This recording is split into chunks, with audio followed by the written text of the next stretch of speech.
Yes, people, welcome back to AFTV. Welcome back to another live. You're probably sick of seeing my face, bro. Third day in a row. But it is what it is. I'm joined by Turkish. I ain't seen you in a while, to be fair, which is nice. It's been not been nice. It's been nice. That sounds. It's been nice. Let me chill. No, I'm joking. It's been nice, you know, when you don't see someone and you're back on stream with them, bro. I can't lie. Sometimes when you're doing back-to-backs with people, you know, you want to have a bit of a freshen up. So it's nice to have you here today. Listen, every live, I begin by promoing, you're probably sick of hearing this as well, people that have been coming to these lives regularly.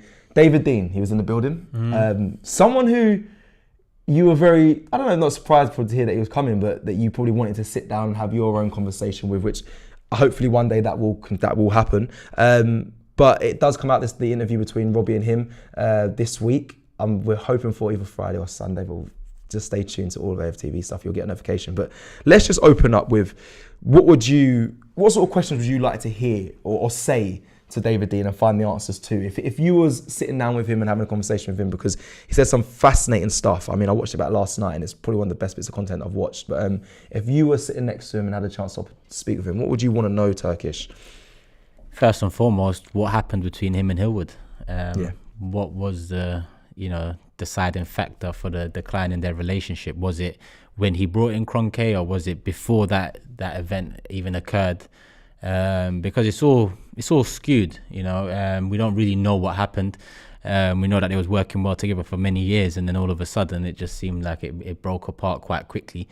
So that would be my first question. Then I'd probably ask why Kroenke, and I'd probably ask why Usmanov, just to get a bit more background from a real Arsenal legend, because Dean is a real Arsenal legend. So and he was there, he was very much in and around all of it. He was a major part of it. So what happened with him and Hillwood, that would have been a big question for me.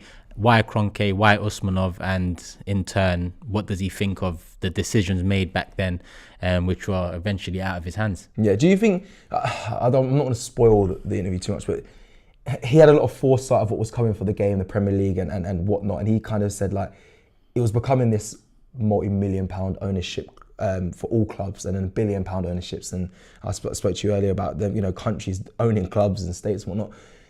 Do you think he did it for the interest of the club, though, kind of pass it on to these people because they had a lot more wealth and had more power? Then, or does that not wash with you to think, because you're an Arsenal fan and really you should be holding on to the integrity of Arsenal instead of just putting it to the highest person with the most amount of money? Sorry. No, I think he was right in that assessment of where football was going down. Yeah, because that would be, I reckon that would have been his answer personally. From when we spoke with him and what I've seen so far, the interview. Yeah, I mean, listen, people know I'm not Kroenke's biggest fan, but David Dean, and I reiterate, a real Arsenal legend, is the man that initially brought Kroenke in. Yeah. And it's all good and well speaking now when we've had our best start to the season in many years, probably one of our top 3 starts to a season since maybe Kroenke's taken majority ownership, I'd say. I just feel like, you know, does he feel like it was a mistake, or does he feel like this time was coming where is the hope and belief real? You know, David Dean, I wish I was here for it. Obviously, I was on leave. I was at a mate's wedding, for everyone wondering why I wasn't part of it. But you know, it does seem like he will be back one day, and I think, you know, if I know the Kroenkes, then their day will come again. And I think that would be a perfect time to maybe speak to Dean again about it. Yeah, definitely. I think, like you just mentioned, I think Dean will be back. He was such a gentleman, and obviously I showed him around here and I had a proper good conversation with him. I'm sure he will be back. And then the next thing, after he left the walls of AFTV, I looked around and I said, you know what?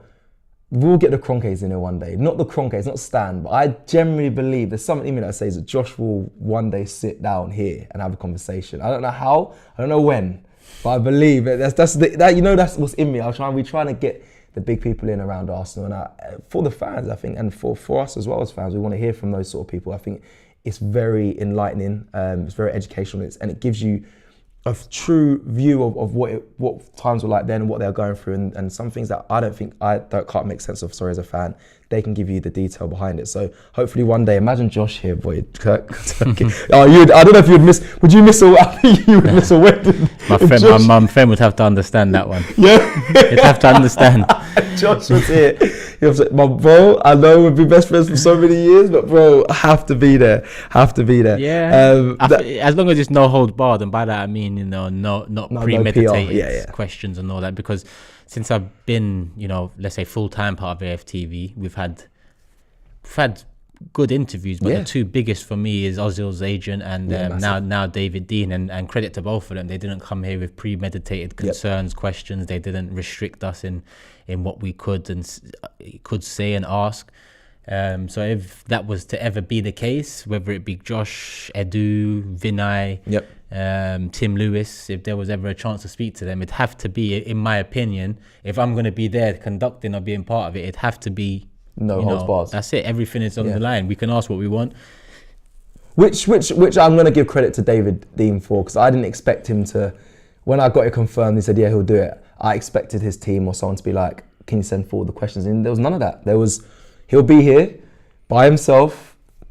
Whatever happens, how you do what you want to do, and I heavily respect it from the guy. And he is a real gentleman, and like you said, Mr. Arsenal. Really, he's Arsenal through and through, and he even speaks about that. But yeah, look out for that one, guys. And you did touch on obviously being top of the league briefly, just then in your talk there. Now I want to just quickly just have a sort of small question, a little kind of activity as well for the people listening and watching. If you want to get involved in the Q2 comments, please comment on the live chat.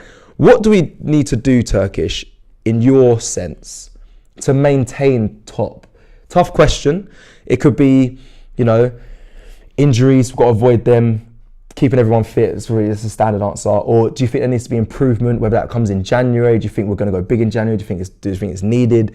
Certain players stepping up, certain players staying fit. Like, what is it that you think Arsenal need to stay in this position? Because right now, I look at every team. I watch a lot of football, watch all the games, or week in, week out. Right now, I believe we're playing the best football. You can argue, I know on Big Six, I think Tove said Brighton, they are playing good football. I think Arsenal top them when it comes to the quality of play, and when we attack, we are really attacking with purpose.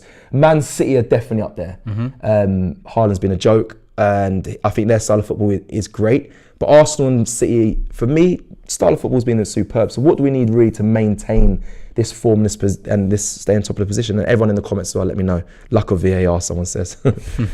Yeah, obviously things that you can't really account for is VAR and injuries. So that would be the common answers. But in terms of the team, I think it's just all like character traits. I think confidence, I think maturity, I think belief and hope is a big part of it. It just comes down to that, because it's not like we're in a window where we can add players, and even if we'd be talking about adding depth, and even now regarding Xhaka's form, who is someone that I needed or wanted an upgrade on this summer and the summers previous. He's even playing well. That's not to say I don't want a midfielder in that position, in that mold, because I still do. But in terms of being top of the league, coming out of this international break, we've got two massive fixtures in the next 5, Tottenham, Liverpool. And I think confidence, maturity, belief, hope, that's all needed within these players to move into that, those 2 games. Okay, let's go to November 6th. We have Chelsea away. So all the games before that in the league, forget Europa League. Say we win them. So you said there, Liverpool, we've got Liverpool at home, Tottenham, North London Derby at home as well.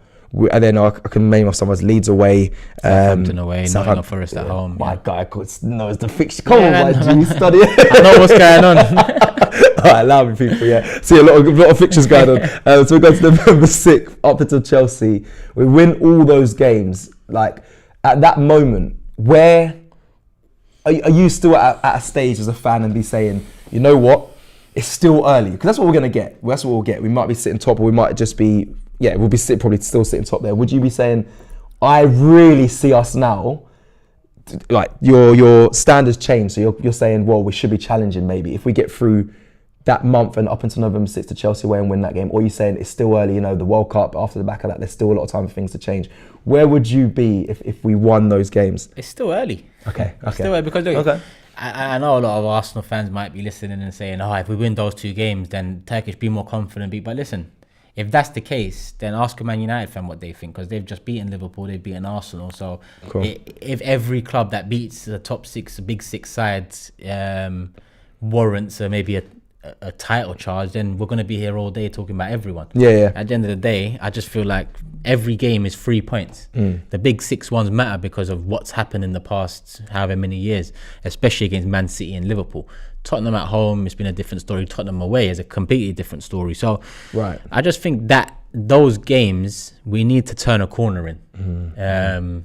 Obviously, we've got Tottenham at home next. Like I said, we're used to winning at Emirates against Tottenham. Liverpool is a big one because I look at those two games and I'd take 4 out of 6. But it is at home. I tried to get you. I'll be honest. I tried to get you a little bit because I was thinking a lot of these are home matches. I was saying if we win them, not that it should be expected we should win them, but because they're home, we have the home advantage on those 2 big games. Ideally, you'd say Arsenal should come out with points or even a draw. But again, I tried to get you. I thought you'd be like, yeah, it'd be a bit different. But obviously, the away fixture is the most important thing. Even Liverpool now, I know Liverpool are a better side than us and they've been competing at a much, much higher level in the past few years. But if we're basing it on this season and off the back of the summer, they've got 1 game before we play each other. We've got 1 game before we play each other. If we can beat Tottenham, we can head into the Liverpool game confident that we're not going to lose, let's say. Then it's over to the team. It's over to Mikel Arteta. Because Liverpool haven't had a great start to the season. True. So if there's ever a season that you look at that game and say, come on, now it's about time we do something, it would be this one here. In January, we had a lot of hope around the Carabao Cup and whatnot. Yep. But essentially, it was hope based off of very little. Very little. Because they was always flying last season. Yes, they wasn't flying as high as City at times, but in comparison to the rest of the league, they were still flying. This time round, they're very much in and around. It's only 7 games, but they're very much in and around the conversation for a top 4. I speak to Grizz twice a week on Big Six. Yep. He's not as confident. He's not as confident to challenge for a league this year. He seems confident in finishing second, but even then, I just feel like there's a long way to go and there's a lot of twists and turns. And if Liverpool don't fix up quickly, then they'll be very much in this battle as well. Do you think Grizz will be happy with a second? Sorry, I know we're going a bit off topic. Second finish with no trophies, whether that's in any competition. I don't think any fan of a Big Six side, aside from Tottenham, should be happy with second and no trophy. I like how you did that. Fair, I like how you did that. I enjoyed that one. A lot of people are saying injuries, keeping players fit is definitely key. Mindset, belief, I think that is definitely... It has improved and changed at Arsenal Football Club. I think the belief from the players, I watch them week in, week out. And when I'm there, it's just a different feeling to last season. But I get that from what I see on the pitch. Gabriel Jesus is a breath of fresh air. His belief in his ability is sensational. The way he holds up the ball and can bring out other players. Fabio Vieira, the belief to shoot from outside the box. I think he was quite shocked when he went in himself. But the belief to have that from your side, incredible. And I can go on and name many, many other players. January. Listen, we are going to get to the news. I like just having some satellite conversations to discuss things. So January, will Arsenal need to strengthen? Is there any pressure right now for Arsenal to strengthen in January? I know it's still a few months off, but do you still feel like there's gaps in this Arsenal side? Are you worried? Because if we look at it, right, we had Odegaard out due to injury and obviously Zinchenko. Now, I worried about Odegaard being out. We covered it well. People will argue and say, chill out, it's only Brentford. But again, Brentford caused a lot of problems. They beat Man United as well, 4-0. They caused a lot of problems last season. And then obviously Zinchenko being out, I've been a Zinchenko stan. I thought a lot of the play would have been affected when he wasn't in the side. Kieran Tierney, you would probably argue and say, listen, there's not much difference when he's in there. A quality player can step in, and he did so. So they were kind of my concerns. Partey was my concern when he's out, but I have also seen us kind of overcome that. The only one I'm yet to see is probably a Ramsdale, and I'm not wishing upon this for any of those two, but Ramsdale and Gabriel Jesus. But do you think that is somewhere in January you need to look at? We can't really go in January and look for a new second keeper or backup keeper because we have Matt Turner.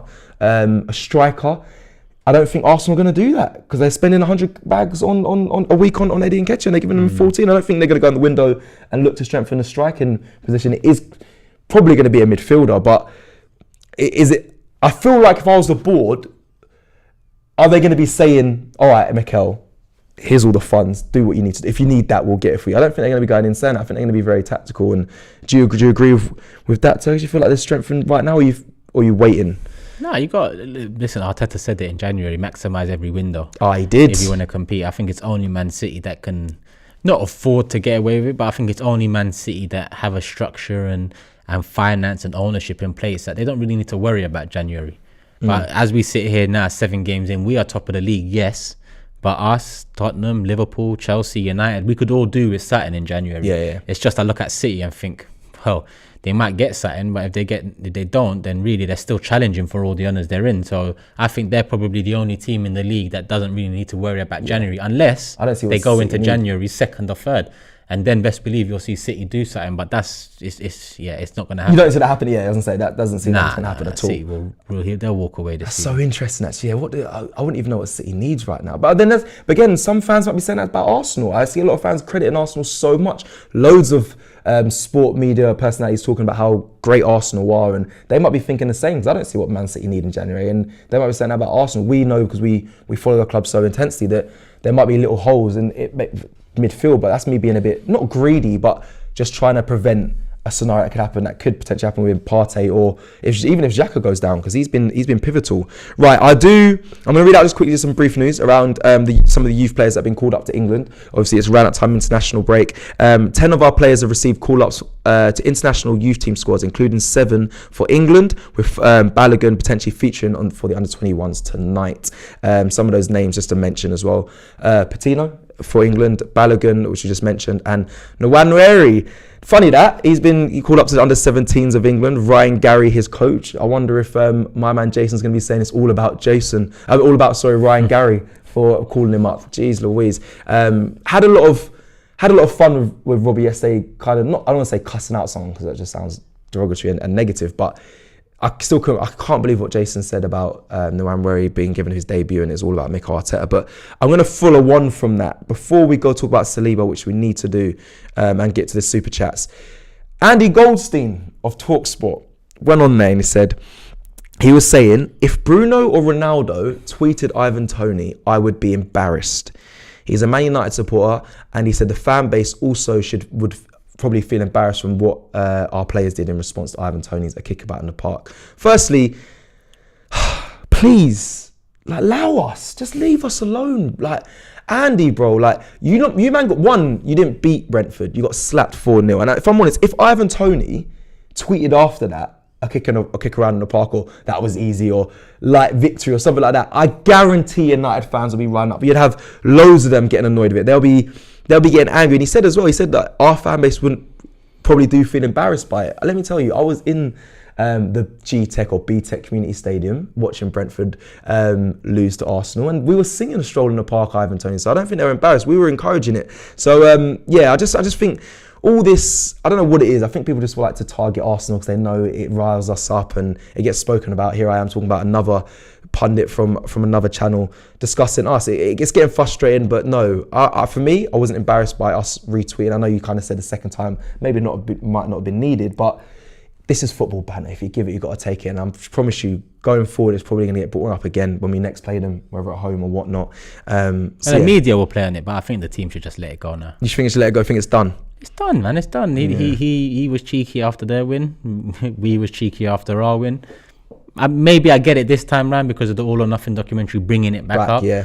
But just put it to bed now. If we're headed in the right direction, if we are heading in these nonsense with players from clubs that were not meant to be around in the league, it just doesn't. Yeah, just whatever. Just leave them to it. All right, let's go now to the super chats. That is it for us. I had to mention that. And as much as I want to speak on Jason Cundy as well, because I didn't get much in, I let Robbie really cuss him out. We're going to go to the comments and I'll leave it for now. So big up everyone in the chat, and thank you for your super chats. There was one that was just here. Here we go.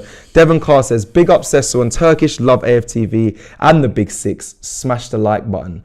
Right, I feel like I'm in one of your Big Six. Come on. Yeah, comments. That's what they hit the like button. Listen, if you're here, you know what it is. 2,000 of you in here, hit the like button. I want to say let's get it to 1,000 at least. Sid Half says, Arsenal have to take all 3 points against Big Six at Emirates and play competitively away in places like Etihad and Anfield. That'll be progress for me. I think that would be a telling sign. I think when that travel up north, up to Liverpool, Man City, I know it's me. I need to get my miles in and do it and take it. And we need to see a change. We definitely need to see a change. I like that he says we need to at least compete.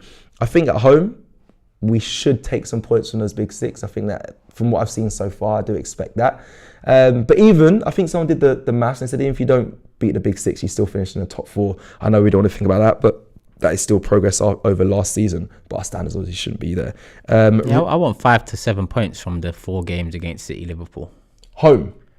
In the 4 games we play, home and away, I went in total from those 4 games 5 to 7 points. Whether that's 1 win, 2 draws, whether that's 2 wins and a draw, whether that's just 2 wins, just give me 5 to 7 points from those 4 games. I think that's fair. That's fair. Yeah, that's fair. You know, I'm basically taking 2 L's here. 5 to 7 points. I think that would be a good. You're getting a lot more fairer still. I remember, like, we always go back to the start of the season. You said I want 15 points. On the players, I'm always fair. I think I've been fair on Xhaka before. I think I've been fair on Mustafi. I think I've been fair on Ozu. I think I've been fair on Oba, and so on over the years. It's just that this is a new side. There's a lot of young players in there, yes, from last season. So it's not their fault what's happened to Arsenal Football Club.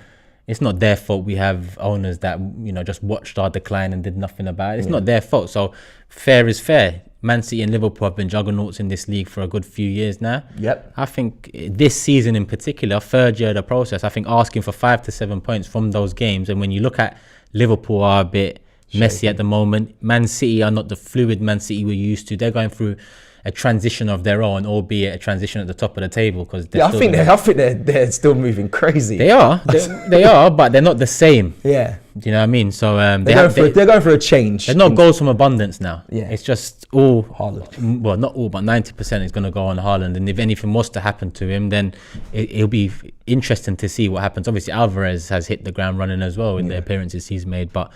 Yeah, I think 5 to 7 points is fair from 4 games.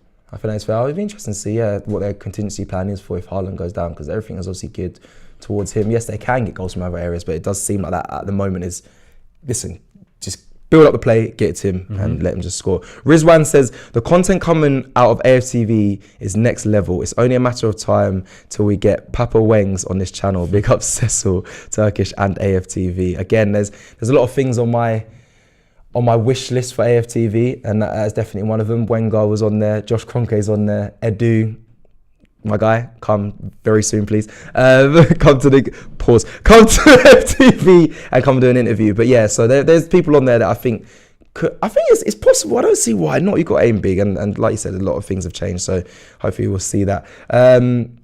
Let's go, Dari. Thank you very much for the super chat there. We also got Shref. Big up Shref. Says Martin Odegaard and Saka need to score. Martinelli. Martinelli, sorry. Someone talking about Martin Odegaard. Martinelli and Saka need to score more and show ruthlessness in the North London derby. With Jesus up top, I want Martinelli and Saka to outshine Son, Kulusevski, Richarlison. No more United-like collapses. I hear it. The only thing with me, I went live on Instagram today on AFTV, and I spoke about that how Tottenham have threats from each side now, each wing, and then down the middle, obviously, with Kane. And they've got Son and Kulusevski. I'm not going to mention Richarlison right now. Looking at Arsenal, so do we.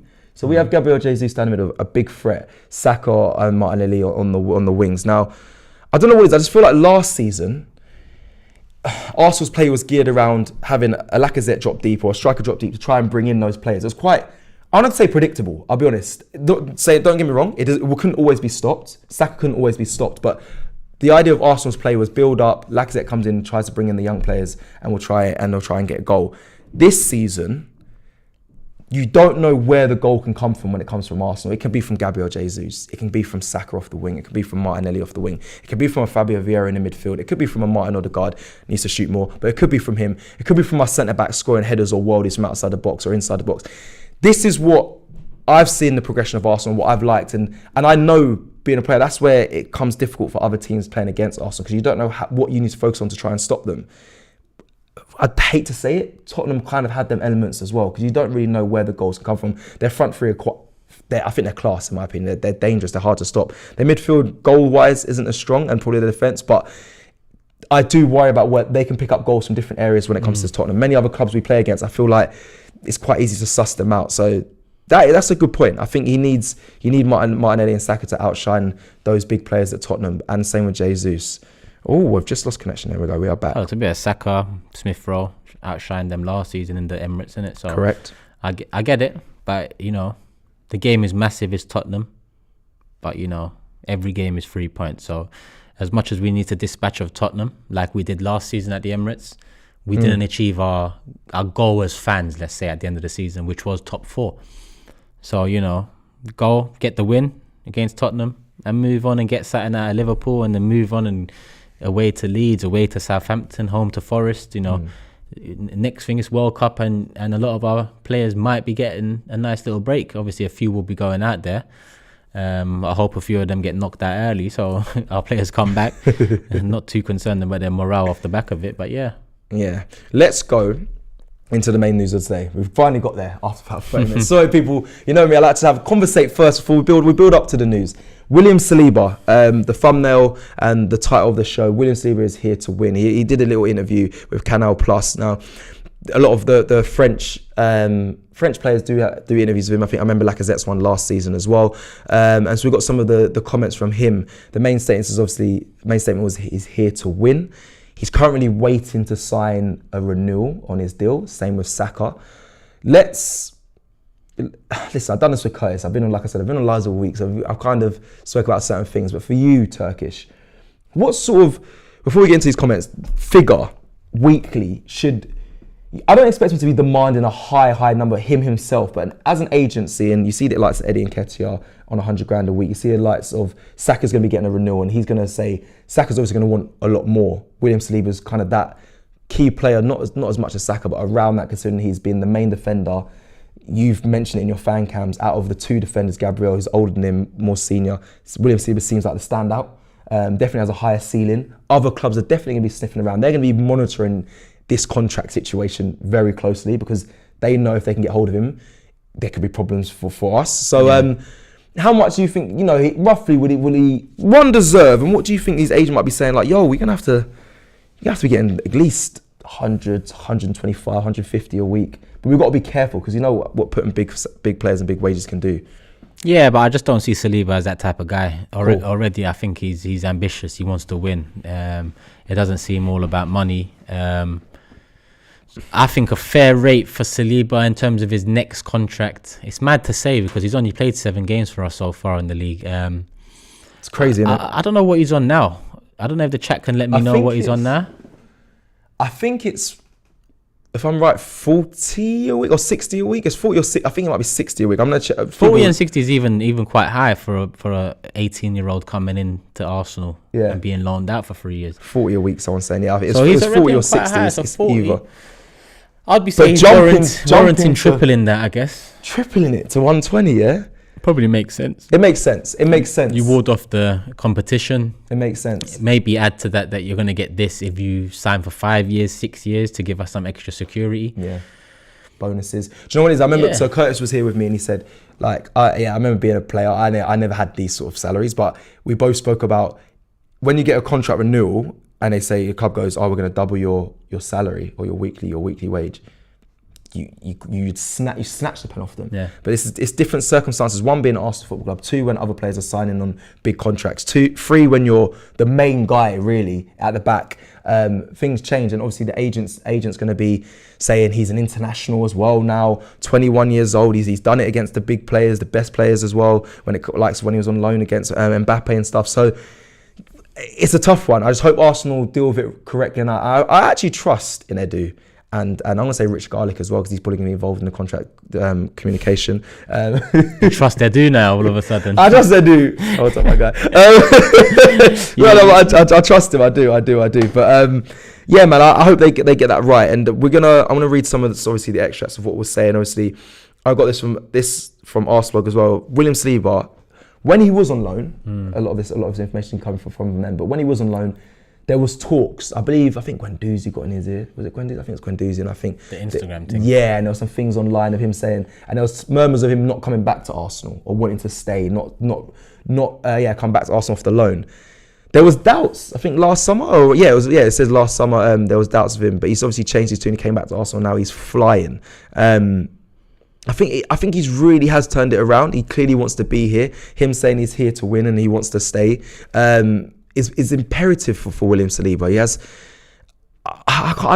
We talk about his season. I just don't know how far he can go. I really think he's going to be superb this season. I've got some of the extract here. He says in the Canal Plus interview, he says, "I came back here to win, so it's nice to start the season well." He says, "We had a very good start to the season until the match against Man United, but we are still first. And from a personal point of view, it's better for me to go on loan to play, make mistakes, learn. I came back stronger and with new ambitions."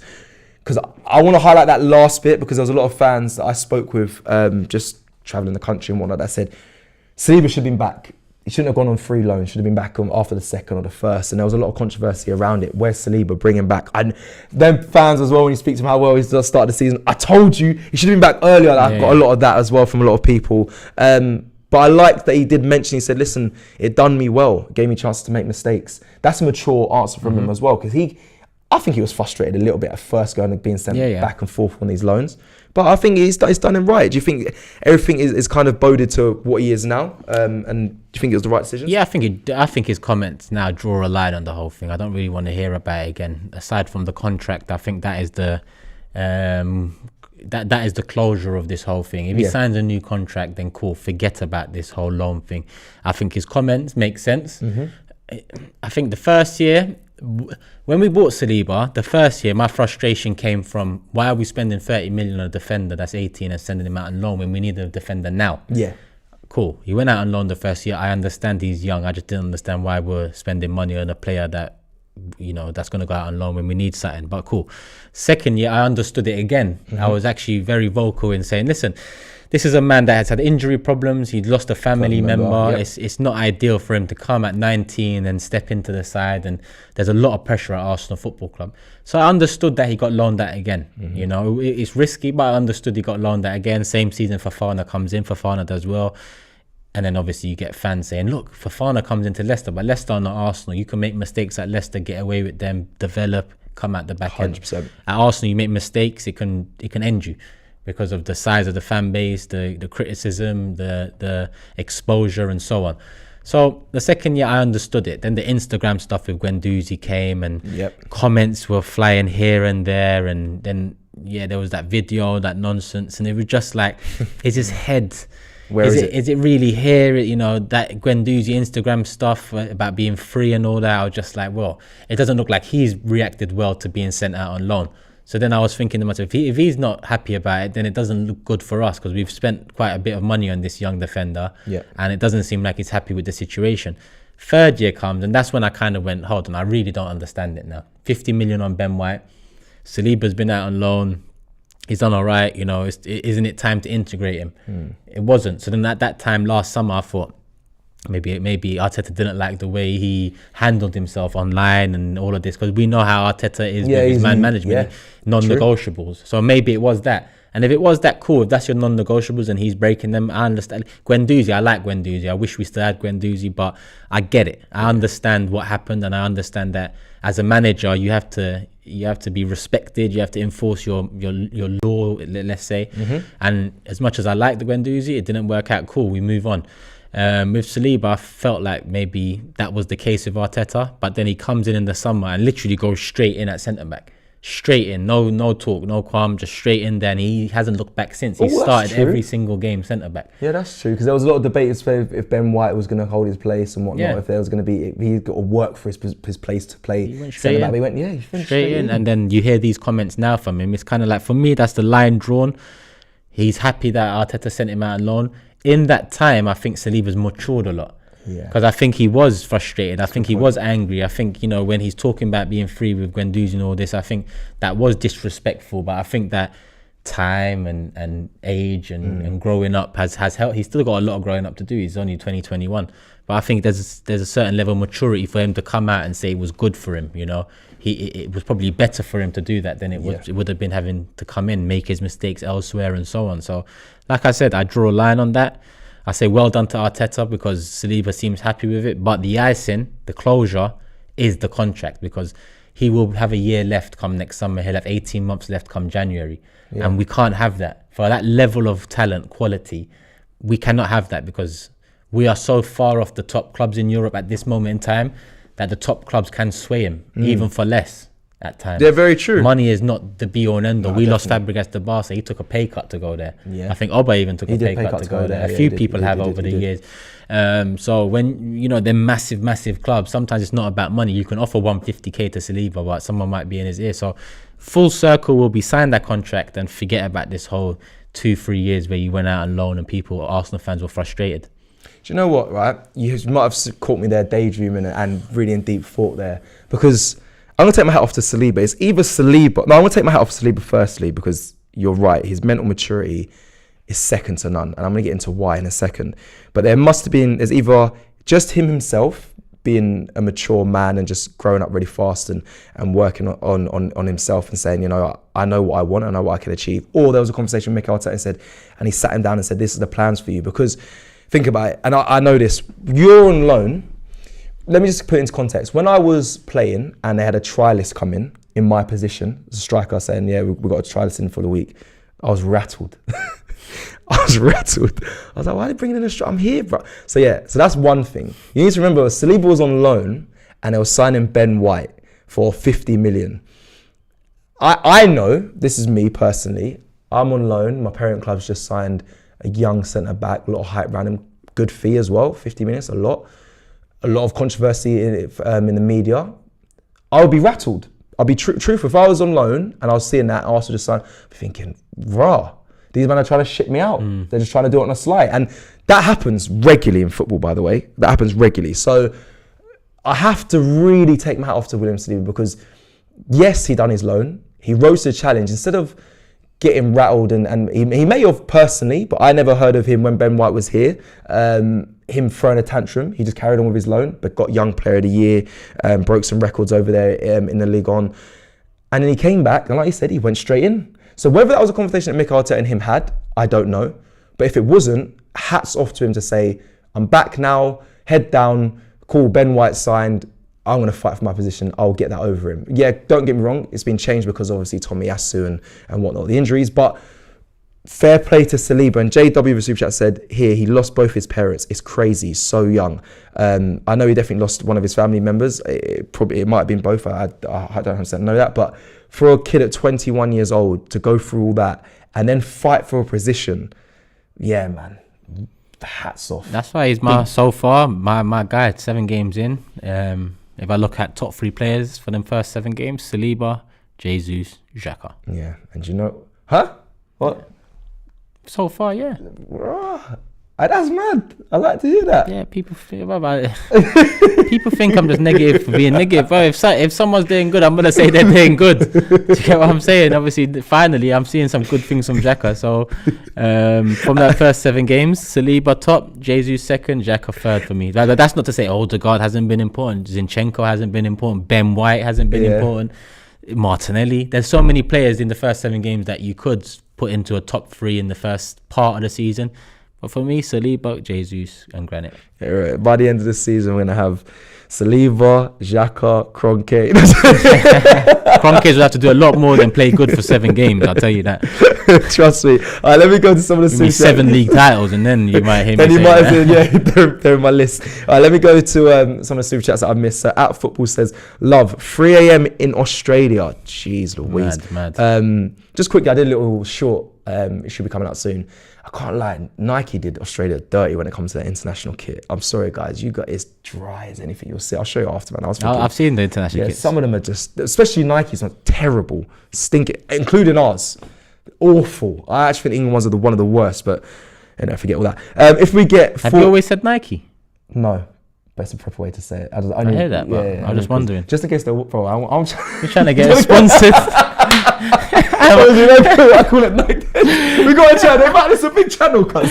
You do your thing. Yeah, you do your thing. It's Nike to me, but you do your thing. No, Nike. I'm saying it correctly. If you need a sponsorship, World Cup's coming. I see you bust the people that didn't play in Central just parking. So what's Adidas to you then? Adidas. Oh. No, I don't call it that. I don't call Adidas. Let me go back to the super chat. At Football says, love 3 a.m. in Australia. Big up. If we get 4 to 6 points from the next 2, I fear we can no longer move in silence. Big up all content connecting fans around the world. Now, big up. Love now, them. Turkish will always go with the moving in silence sort of mantra, and I see him on Big Six talking about it. I also saw there's content coming on DR Sports, and they kind of mentioned about Arsenal being top and can they win the league and that. I hear your moving in silence thing. You know me as well, my personality. I want to stay under the radar a little bit, but when you'll hear me loud. If we beat a big team, if we beat a team for that week, I take it game by game. I'm not going to do moving in silence. I take it game by game. I'll be loud to the fans that we beat for that week, and then whatever happens, I only go by the last game. But yeah, moving in silence at times. I hear what you guys are saying. Listen, I know there's a lot of young fans out there that haven't seen Arsenal win a league title and whatnot. That's why for me, moving in silence is a lot easier than younger fans out there, because younger fans are probably seeing this and thinking to themselves, right, this might be the best Arsenal I've seen to date. Whereas I'm looking at like, yeah, I'm liking what I'm seeing, but I can move in silence because I don't get carried away with things. I don't lose myself in the moment because I've been through so much with Arsenal and as an Arsenal fan that it's easy to move in silence when all we're doing is competing for top 4. I hear that. Of course, if we start challenging for leagues again, forget the silence. Fuck them. You hear me? Shots everywhere, mate. But until then, That's it. The challenge was, fuck them. I'll fire shots left, right, centre. Everyone will catch strays, mate. So it's all good. But now it's easy for me. But I get it. As a younger fan, it's hard. Yeah, I get it. Listen, I was very young during Vince was. I was my family of Arsenal fans as well. I witnessed it. I was with my family, but but being young, I like to enjoy and wine people. You know, I do my thing on the slide, but yeah, man, it is what it is. It is what it is. But you're right. Moving in silence at times, you've literally lived through and been there through the greatest of times. So there might be a difference in mindset in that sense. Darry says North London derby, Arsenal 3, Spurs 2. I think at home. I'll take it. Listen, I'll take any sort of win. I don't care. Yeah, it's a derby. I think at home though, I think it'll be a bit more comfortable than that. I really do. Hopefully. I really do. I hope so, but yeah, I don't care. 2-1, 3-2, 3-1, 5-1. Let's do as Cliff says with Super Chat. He is mustard. He's talking about Saliba here, but Saliba is playing us for mugs. He was well vexed watching Muppets playing instead of him. He will say, "Remember when?" and go to Real Madrid. I'll go to Real Madrid, but I would go to them as in leave them. He must have seen it. He was well. I did just speak about that. Obviously, Ben White, when he was signed, he might have felt a certain way, but I don't think he's taken us for mugs. I don't know how he's playing. Well, you don't know that. Obviously, the contract will say a lot, and I don't think even if he doesn't sign a contract and he does choose to move on next summer or something, I don't think he'd be taking us for mugs. I think we would have put ourselves in that situation.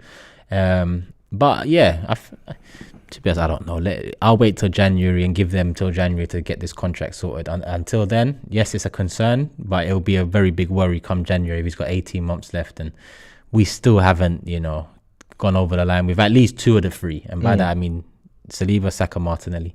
Yeah, I think, like I said, it is either down to William Saliba's own mental maturity in staying focused and knowing he can fight for that position, or Mikel Arteta sat down and had a conversation. I think after you send a player on free loans, I think you do have a conversation and say, listen, this is all part of my plan. You've been part of my plan from the beginning. We've seen your progression. I've kept an eye on you, and now you're ready. I think more we would have taken ourselves for mugs if he does end up leaving because of the loan spells and whatnot. That's part of why it was so frustrating, because you sign a 5-year deal with the player, the first 3 is gone out on loan, and then the next 2 you're hoping he signs a new contract, having been what seemed like unhappy at the circumstance. But now he's saying it worked for him, it was beneficial. Right. Next thing should be sign a contract then, my bro, because the guy gave you what you now say you needed. So maybe trust him, and you're still young. You've still got 3 by big I mean length. You still got 3 big contracts left in you as a football player, bare minimum at 20, 21 years old. So join the ride for a little bit more, and let's hope we get to a place in 3 years where that contract ain't a problem. We're just re-signing the players because we are great again. Yeah, and he wants to stay, and he sees there's progress here, and we're winning stuff. Rizwan again with Super Chat, big up Rizwan, says, if Arsenal beat Liverpool and Spurs, are we in a title challenge? This was my question to Turkish. I tried to spin it on him, but title challenge, 9 games. He's still doing the moving in silence. If not, then when would you guys consider us in that category? Top at Christmas ? Would you consider it? I don't know Turkish's answer, but I feel like I might have an idea of when it is. Chelsea were top till November last year, no? Was it November or was it October? People have gone till Christmas and me and top and still lost it. Was it last year they was top? Till October? Yeah, I think it was. Wasn't Chelsea top till about October last year, if I'm not mistaken? I can't remember. Or the year before, and then nothing happened out of that. So it's still very early. My first target, and I think it should be every Arsenal fan's first target, is get into January comfortably in top 4. And by comfortably, I mean maybe you're second, maybe you're third, maybe you're fourth, but there is at least a 6 to 10 point difference from 4th to 5th, or from 2nd to 5th, or whatever, comfortably in top 4. And then you can assess the last few months and whatnot. Just don't forget, we've got Tottenham home, we've got Liverpool home, and yes, Man City home has been moved, but this means that We have to play them second away. half of the season we're playing these men away.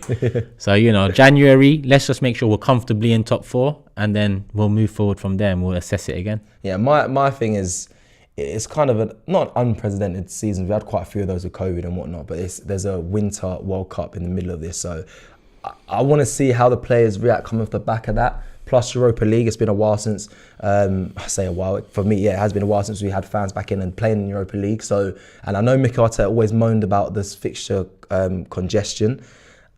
That can be a problem again. So I just feel like the really time to assess it is, I'm going till after January to start really considering after that window. Again, that's towards the end of the season, but you don't know what's going to happen. I haven't lived through a Winter World Cup, and then how that's going to affect it, and all these other things. How many Premier League fixtures are there left up until November? I know we play Chelsea in November. That's the only Premier League fixture. The next 5, are they the only Premier League fixtures next month? They are, innit? Yeah, up until Chelsea. Yeah. Yeah. So 6 Premier League games left. We've played 7. So yeah. So and then we've got 2. Sorry, Wolves. They got Wolves on the 12th of November. Then, so that's the last one, and then it goes. Oh, is it? I didn't know that. Oh, so we've got Chelsea and Wolves in November. Yeah. Okay, cool. Yeah. So we've got 2 games there, 5 games this month, 7. We've played 7. So it'll be 14 games before the World Cup goes. It's still very early then, and then West Ham. Oh yeah, right. Brighton. Yes, October's mad. So I'd even say end of January. I'm probably lean towards you now. yeah. I'd say end of January, where the transfer window's done, and then you get the January fixtures in. You'd probably be on about 20 games by the end of January. Be comfortably top 4, and then we'll assess it then. If we're not comfortably top 4, then in January, you know what it is. Get top 4.